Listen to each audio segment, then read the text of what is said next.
Of what's happening in Harare.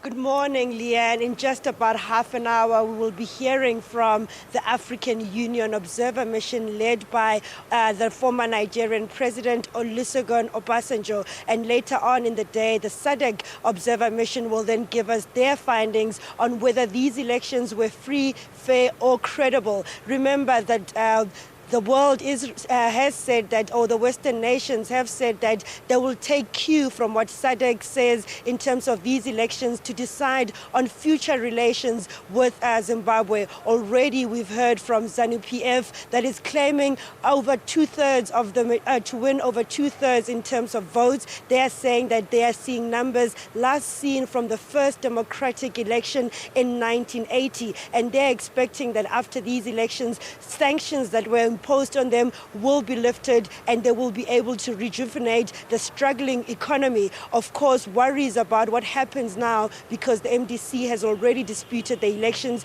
and we are hoping we will hear from them later today, reacting to what SADC and the AU have said in terms of what is the way forward. Leanne? Just in terms of the independent observers that are in the country that are watching the elections, they haven't been too optimistic. It would be interesting to see the differing opinions with regards to the outcomes of how the elections are called.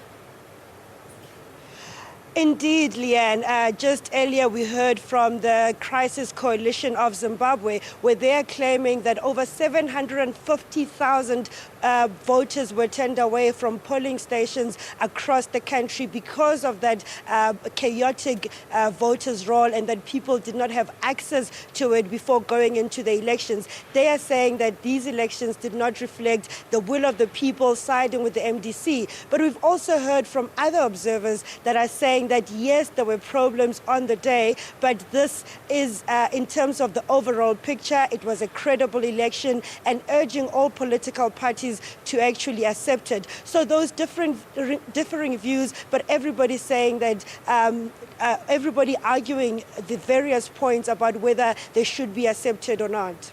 All right. Thank you very much, Mahlatse Gallens, for talking to us. Again, a reminder, this is SABC News 24. We will be crossing to our journalists throughout the day in Zimbabwe to get the latest on the elections there, and of course that calling from the AU and SADC live as soon as it does happen.